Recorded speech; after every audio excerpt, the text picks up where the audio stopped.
Hello there. My name is Tom Hayes. I'm Director of Customer and Community Relations for New Jersey Natural Gas and your host for Community Connections here at SCAN. This is a wonderful program where we try to introduce you to some wonderful folks in the community. And today we have one of those wonderful folks in John Kalli. He's the CEO of the Trinity Worldwide Technologies, and he's going to talk to us a lot about technology and what's going on out there in the world today. So John, thank you for being here with us today. We appreciate it. Thank you, Tom. Yes, it's great. So now, you know, what we hear a lot these days is about like cyber threats and all that sort of thing. That's right. So can you give us a little background on some of that information and what's going on there in today's world? Absolutely. You know, in the past, there's a lot of malware out there. In the past, there used to be, I don't know if you remember back quite a number of years ago, probably back around in the late 90s, is there was something called the I love you virus. And what the I love you virus was, it was actually an email that you would get, and it would say I love you, and maybe, you know, it would be an attachment, you'd click on it, and it would actually disrupt some of the files on your drive. It was just made to cause havoc that way. But it's evolved over the years to do a number of other things, and the latest is ransomware. And ransomware is really the biggest threat to individuals and businesses now. So what ransomware is it's something that gets into your computer and from a number of different ways. But basically, it's really a criminal business model, and what it does is it actually encrypts files on your hard drive, and then it demands a ransom. So it's kind of extortion. So they expect you to pay money to have your files decrypted again. So that's really what ransomware is. And what made it you know, very active now is because in the old, you know, before this came out, what would happen is your files would get compromised and they would steal the information, and then it was up to them to figure out how to monetize that by selling it. Now what they do is they know that you want your files, even though they don't want them, so they encrypt them. You get a pop-up that says you have so much time to pay. Now they can monetize that directly with the person that they've compromised. So really that's where they're going after, are the individuals that know, they know that you want your data and you're willing to pay for it. Right.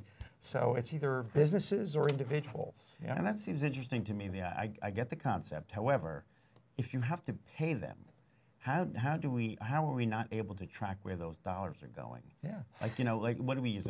Somebody has to use a credit card or something online and pay them somehow? Yeah. Well, you know, this all came together recently with the advent of Bitcoin, because Bitcoin is untraceable currency, and they demand their payment in Bitcoin because they don't want to trace back to them. So it's really pretty interesting that all of this came together with ransomware being able to encrypt files. Now they have a way to get paid. So even if they're in a third world country, they don't have to worry about getting US dollars and having to convert it into local currency. They get Bitcoin, which is accepted all over the world. So, you know, it all is coming to fruition, and it really makes this business model for criminals very lucrative, because now they can encrypt, they can get money, and you know, it's really you know, the more I hear about stuff like that, I wonder, like, why are we doing this to ourselves? Like, you know, why don't we get rid of Bitcoin then? If it's creating a beautiful business for the you know, bad people out there, why don't we just cut it out or something? Well, I know the internet is all about so many problems that, you know, if we didn't have it, like, you know, some of us, I know you're a young guy, but for some of us who have been around a long time, you know, we didn't have internet at one time. And I think it's great, obviously, but there's all these issues and all this identity theft and all these costs, like somebody's paying for it, which has got to be us in the long run, right? Because when you find out about somebody stealing stuff, whatever, nobody can ever go after them and seem to find it. Right. So all that money, all that stuff out there is being stolen, and we can't catch the criminals. And now you have something like this with the Bitcoin, where like, why would we even create something that would have no identity link to it, you know, in terms of a payment? Yeah, you know, every good thing has bad things, right? Yeah, so wow. Bitcoin is good for transactions if you're a business selling overseas, because again, you don't have to worry about the currency, you know, exchange. You can just demand your payment in Bitcoin. You can get paid. It makes it easy for the buyer and the seller, and you can get things done. Unfortunately, there's a dark side to everything, and this is one of the things that criminals are using to help facilitate their own business, which is. Do you think criminal. there's an opportunity for government to create something that they can go into the Bitcoin and make it detectable, so you could find out eventually? I understand the idea, the value of having something that's, can be international, but you still should be able to attach it to somebody to say, what are you doing and where are you getting this money from? Well, you would think so. And I think it was created originally so that you wouldn't be able to do that. But I wouldn't be surprised if at some point down the road, there's a technology out there that can go back in and trace it. Right. Maybe we can get some of these bad guys to figure that one out. I don't think they're in a hurry to do that. They seem very busy to do everything else, but maybe they become realistic and really be a real business and do that. But right. So all right, so this happens, let's say. So the business is affected by this. Now what do they do? Once they're affected? Well, there's a variety of things. You really want to catch it before it happens. But what you can do is, if you realize that your systems are infected, the first thing you want to do is turn it off. Okay, and you'll notice that with ransomware, what happens is your systems start to degrade and slow down, and you'll notice some funny things happening. Really, the best thing you can do is turn it off, because as soon as you shut down computer completely. That's right, because the ransomware can actually not only infect your computer, but if you're on a computer network with other computers, it can move from computer to computer, infecting the whole network. Lovely. Yeah. And that's typically what happens. And when you say shut off, you say you hit the off button on the computer, or do you have to take it all down, go through the steps of closing down your computer like you normally would? You can pull the plug. Pull the plug. Or you can shut it down, but in a normal shutdown. But the quicker you realize it and do it, the better you are, because the longer it runs, the more it's infecting and the more damage it can do. Yeah, wow. So, yeah. That's creepy. It is very. That's such a shame. Yeah. So again, so many people really smart people able to do this stuff, and if they could do that for good, we'd probably be a much better world, right? That's right. Oh boy. So, so how can a business owner really, what can they really do to protect their systems? Yeah. Well, there's a number of things they can do. One of the things that we do with our customers is we make sure that they have a next generation antivirus. What I mean by next generation is, I know in the past when you have antivirus programs, there's kind of a signature file that you have to download every day just to keep things up to date.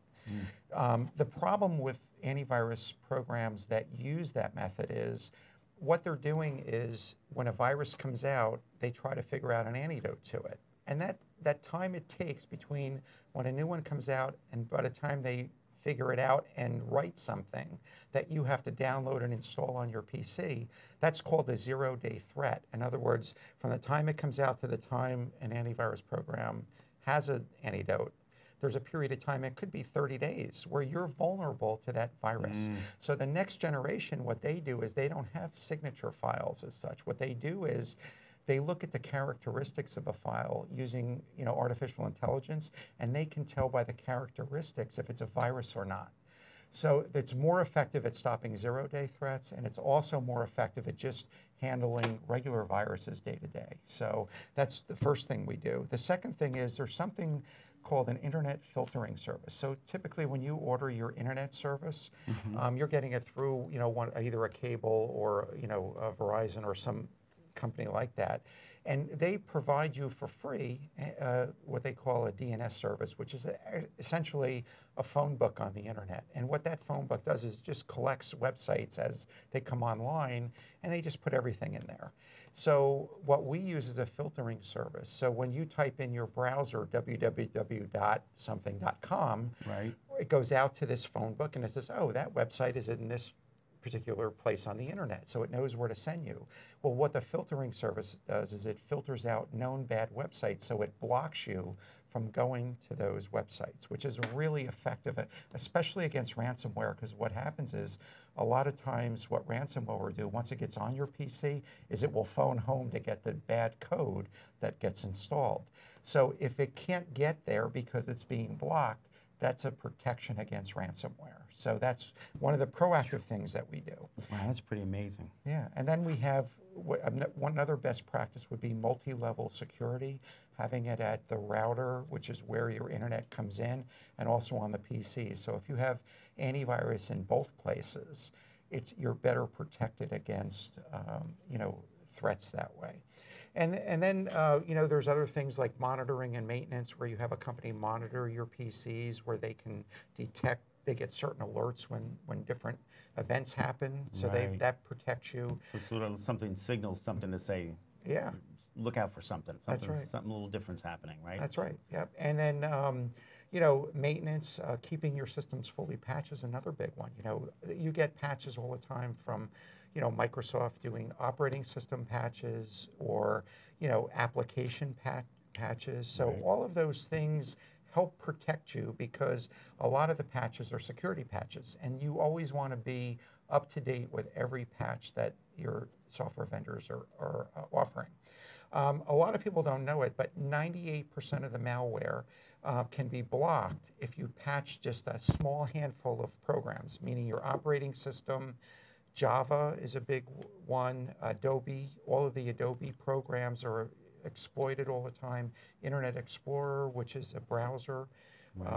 Windows, the Windows Help Facility within Windows operating system, and Apple QuickTime. If you keep those patched, about 98% of the threats will be stopped when they're, if you keep them patched. So that's a pretty interesting statistic. So you really want to keep them patched. And then how do people do that? Or who do they see to do something like that? Like a company like yours? Or? Well, yeah, you can do that. People can do it on their own, but you always risk that. A lot of people see a pop-up and they say, "Oh, I have to up it." Don't ever click on that pop-up. Always open the program. And there's always a facility within the program to get the latest update. And that's the safest way to do it. So don't do the pop-up. Don't click on a pop-up. That could be another trick. That's right. There's clever minds out there trying to fool us. Because some of the malware, what it does a pop-up, and then you click on it, and next thing you know, you're getting connected to the bad guys. Gotcha. You're letting them in. Wow. So, yeah. Now, earlier, before we did the interview, we were telling me some interesting information about passwords. That's right. So, we have a couple minutes left, so I'd like to, maybe, sure. get your ideas on what should we do or not do with passwords. So a lot of times what I do when I'm talking in front of a group is I'll put up two passwords. One is the word complex, which is an 8-character word, has some punctuation and numbers in it. And another one is one called "This is my password," with password misspelled with an O. So I say, okay, which one do you think is the hardest to crack? Whoever thinks number 1, raise their hand. Whoever thinks number 2, raise their hand. And 80% of the time, people raise their hand on the word complex because it has special characters. But the problem with that is it's only 8 characters long. And with password cracking, length trumps complexity every time. Wow. So if you have a much longer password, especially with a misspelling, it could take centuries to crack a 16-character password that doesn't have all English dictionary words. Gotcha. And if you make it a little complex, it's even longer. Right. So you don't want to, a lot of people say 8 characters make it complex, but with password cracking software these days, it takes them less than an hour, maybe 15 minutes to crack. Wow. So, I always heard uppercase numbers, letters, all that. Which is good practice, but length is really the key. Okay. Yeah, so you really want it to be longer. The longer the better. And even if you use a phrase, that's better, think of it as a phrase, not a word, because it's easier to come up with a 16-character phrase or longer. And you can put spaces and punctuation. That really makes it good. That's great. Yeah. Well, I do want to tell you, this time flew by because everything you're telling us is really interesting and important information for all of us to know, whether at work or at home. That's right. So I do appreciate your time. It's really great. Yeah. And again, I know you from the community, all the good stuff you do everywhere. So it's really a pleasure to have you with us today, and appreciate your time. I appreciate it. Really good information. Good. I'm glad to hear that. And to our viewers, we will be back for the second segment of our program, and please stay tuned. Thank you. Now's a great time to make your home more energy efficient, and the New Jersey Natural Gas Save Green project is here to help. Take advantage of rebates and incentives up to $15,000, designed to make your whole house more comfortable, improve performance, and save you money. Upgrade your older, inefficient heating equipment, central air conditioning system, and water heater with money-saving, high-efficiency equipment. But don't stop there. Your new equipment will have to work harder, wasting energy dollars if your home is not properly weatherized by reducing air and duct leaks and installing proper insulation. Call the Save Green Project at 877-455-NJNG or visit savegreenproject.com, and we'll help you get on the road to maximum energy efficiency and savings and explain how you may qualify for up to $15,000 in rebates and incentives. Call Save Green at 877-455-NJNG. Hello, folks. I'm Tom Hayes. I'm Director of Customer and Community Relations for New Jersey Natural Gas, and fortunate to be your host for SCAN's Community Connection program. We're happy to have you with us today. It's a wonderful program where we try to inform you about wonderful programs that are out there in our community. And today we have a wonderful guest with us. We have Melanie Vernacchia, who's a nurse practitioner at the Geriatrics Center at Monmouth Medical Center Southern Campus. And we appreciate your being with us today, Melanie. I know you're doing wonderful things down there. So thank you for having me here. Yeah, certainly. Tell me the center that you actually work in at the Monmouth Medical Center. We work at the James and Sharon Maida Geriatric Institute at Monmouth Medical Center Southern Campus. Right, which is in like the Lakewood area. It's in Lakewood. It's located in the hospital itself on the 3rd floor. Great, very good. Well, thank you for being with us. We Thank you. appreciate it. So, well, let's get right into this. Why would somebody need a geriatrician? So it's Geriatrician. so geriatricians and geriatric specialists specialize in taking care of older adults who are over the age of 65. Okay. There are many needs that come about when people age, such as different body metabolism and cognitive status. So what we do is we treat all the issues that they have, including mental and physical. Right. And we try to maintain and empower them to maintain their functions of daily living and their hobbies and things like that. That's great. It's funny you said metabolism. Boy, that is something that just creeps up on you, or creeps down on you, I should say, right? You feel like at a certain point in life you can do almost anything. It doesn't matter. Eat anything you want, and then it gets to a certain point. It's like, where did that wall come from? Right. So that's interesting. So you can help people with all that and help them to understand that better and how to kind of deal with it. And right. I guess that comes into diet and all that kind of thing. Right, and there's well, certain things that come along also with aging, like falling, memory decline, things like that. So we try to address and focus on that, and we help not only the patient, but sometimes we are also focusing on the caregivers and the loved ones around them that are also participating in their care. Gotcha. So it sounds like you mentioned some of the things, but are there more services that the organization offers to your clients? Yes, we're pretty comprehensive on the 3rd floor. There's myself, I'm the nurse practitioner, and then we have a geriatrician, Dr. Jessica Israel, and then we have a social worker. We have physical therapy, occupational therapy, and then we have 2 health coaches also. Right. I think Dr. Israel was here for some programming that we had done in the past here at SCAN. Yes, I'm sure at the she Monmouth was. Mall. Yes. She did great. She was a very, very charming person, I recall. She is. Very intelligent. Yeah, she's amazing. Yeah, as you all are over there, which is great. So does a patient need to give up their primary care physician to see a geriatrician? No, because we are a specialty, a patient can stay with their primary care physician and see us either for a consultation, or if they choose, they can always, give up their primary, but that's not needed. Okay, so they can stick with, because that might be a fear that people right, have, because right? a lot of people are very comfortable with their primary care physician. They've been going to them for 20 to 30 years, but they can see us in addition. Good, so that primary care doctor has all their history and Correct. probably knows a lot and can keep them, stable with some Correct. other issues. Correct. But as they age, they need some additional special services, right, sometimes? So that's pretty good. Right. Good. That's great. And in your hospital, in your center, it's on the 3rd floor of the hospital itself, right? Right. So if somebody were to have additional issues or something, obviously they could be admitted and be taken care of right there on the spot Absolutely. as We well, have an right? inpatient unit right there, which is called the ACE unit, Okay. acute care for elders unit. So the nurses on that unit are specially trained to take care of elderly people. Great. That's great. So why do you have specialized in geriatrics at that particular facility? The location, the area? It's the location in the area. In Ocean County, it's one of the fastest growing populations of elderly communities. Right. I hear we're like second to Florida, right? Is that still Yes, the case? Yes. From what I'm hearing, that's still the case. And I think by 2035, 1 in 5 people will be over the age of 65. Wow. Yes. By when? 2035. Yeah. Which is sooner than we all think. Yeah, right. It does come up quickly.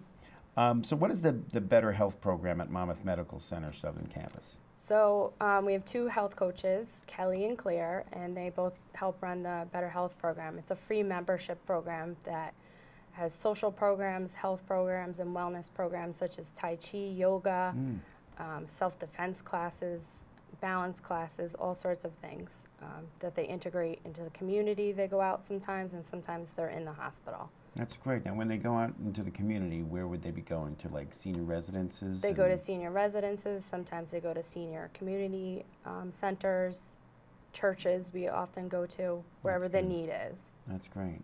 And do you often invite those groups, same groups, into the hospital to see the facilities and things like that? We do. We get phone calls at times to see if they can tour the facility, which we are more than happy to do. That's great. That's great. And it's convenient to the location. Obviously, it's in Ocean County. Absolutely. Yeah, that's and I know it's easy to get there, pretty much on like Route 9 and other ways to get there. So it's good for that community to be able to come and visit. Right. Because it's nice, you know, it's nice to get feel a little more comfortable with a place, like do a tour and that sort of thing. So you sort of become comfortable with it before you necessarily need those services or before you feel like you want to start those services. At least and I think it also helps that we are in the hospital. So if we need testing done, such as blood work, an EKG, or even an MRI or CAT scan, you're all under one roof, so you don't have to leave a doctor's office and drive. You're right there. It can happen that same day. Right, right. That's excellent. Now, do you have any recommendations for aging seniors? The recommendations I would have are to, exercise as much as possible daily, at least if you can even get outside and sit on the front porch and just breathe in that fresh air. Things that can help improve memory, crossword puzzles, reading as much as possible. How about Sudokus? Excellent. Any kind of, math, word games, word finds are excellent sources of helping improve memory and cognitive status. Great. Are there any other particular shows or anything like that, like the game shows? Like a lot of people like to watch game shows, and all that's probably helpful too, right? Yes, game shows are definitely helpful. Yeah, like Jeopardy. I watch that and get maybe 1 out of 50 questions right, but yes. It still keeps my mind going. Exactly, I can think about it's something, very right? helpful. I can pretend I know the answer. Right. But even things like Wheel of Fortune and all that, it's like a puzzle game, right? Right, and you're kind of trying to think ahead of the time what the actual answer is going to be. Right, and your mind is still going. So. Yeah, that's good. And I know my parents always like to watch Family Feud and games like that too, which again, I think all that helps to keep the mind active as opposed to just, Exactly. Yeah, mindless television sometimes. Right. But it's great. So now, how long has the hospital been in the Lakewood area? Do you know? It's been a long time, right? The hospital, I think itself, has been there for about 30 years. It was originally called Kimball Medical Center. Right. And I think 2 to 3 years back, they changed it to Monmouth Medical Center Southern Campus. Right, which is amazing. And again, I've known people from your facility for years, like Denise Gaffney and others. Right. And they really do a great job, and really, they do. It's important because it's a very necessary hospital in that area, right? So, and for your folks, your seniors that are there on a regular basis, I guess you probably get to know them pretty well and start building kind of bonding and relationship in that sense too, right? Yes, I actually had a few call me today to wish me luck on the show. Oh, how and sweet. Yes, I sometimes give out my personal cell phone number if needed and things like that to keep in touch. Sometimes they even, are up to date and they email me questions and I can get right back to them. That's great. Now, have you been to SCAN before here? This is your first time here? I've actually been here one time before. Okay. I worked at Monmouth Medical Center in Long Branch, and I did a brown bag event here one time for medications with a pharmacist. Oh, great. So you know this facility, which is good. do. Because again, when you're meeting your clientele, sometimes you can probably pick up that they need more activities in their life or should be doing something a little more social. Right. And we'd appreciate if you could recommend them coming to SCAN because it is a great facility. Yes. And most people don't know it's right here in the basement of Monmouth Mall. And there's so many activities that you guys offer. Whether you want to learn a new language or you want to to get updates on how to run your computer or your cell phone, or Right. or dance or yoga or whatever it might be. So there's a lot to, or folks even doing the Taping This Cable program. So it's Right. a lot of activity here for folks to do. Good. And we don't want it to be a best kept secret. We want people to know about it and be I aware will of send it. people your way. Yes, Most and we definitely. will send people your way for sure too. Good. But that's great, and I think that's important for your clients to bond with someone like yourself, a lovely, charming person, to kind of have their opportunity when they go out that they're going to feel like respected and treated nicely while they're getting the care that they need Right. at your facility. Absolutely. Right? And like you said, if they needed some other services, they could get them right there at the hospital. Absolutely. Now, if somebody has a hard time getting there, is there any programs that you have to help transport people, or? We're working on transportation at the Okay. moment. It is a little bit of an issue, but Okay, it and is. there are organizations like Caregivers, right, that I think help. They have volunteers that help Yes. drive people. We have and that sort of caregiver thing. support group, and yes, there are volunteers. Yeah, that's good, because I think all that is helpful in terms of making sure people get the services they need. Because as you know, there's Absolutely. lots of shut-ins or folks that are, a lot of, as they get older, they may not be able to drive any longer, Right. or And may it's not usually have their family members not Yeah. able to always, take off work, or they don't even live nearby to be able to bring them. It's Right. something, it's on our radar and something we're working on. Yeah, that's good. That's important. We work with a lot of folks through our company with different programs and projects, and that's always an issue. And I run Right. a retirees club for the gas company. And, Oh, wow. there's a lot of different folks that have different issues going on. So you're always Sure. trying to make special accommodations. And all I hear out there is that, gosh, if I could just drive again, or if I had somebody who could drive me places, I could do more. Right. So that does become an issue. And I think in Ocean and Monmouth County, transportation is not the greatest in terms of public transportation. Right. Right. And groups like Caregivers and others that actually provide volunteers to help drive people around Right. is great. I know I also serve with the board for the American Cancer Society, and they have volunteers that do that all the time, drive people to their Oh, nice. appointments, because otherwise they don't get there, and Sure. then they're not getting the care that they need. Sure. So that's important too. And in your facility, do you have spaces for them to get some exercise and things like that, or We have a pretty large conference room that, is pretty open, and that's where they usually do Tai Chi, yoga, and then things of that nature. I see. That's great. That seems like it'd be a lot of fun to learn some of those things like Tai Chi. 'Cause Yes. It's a lot of movement, right? It's not like Right.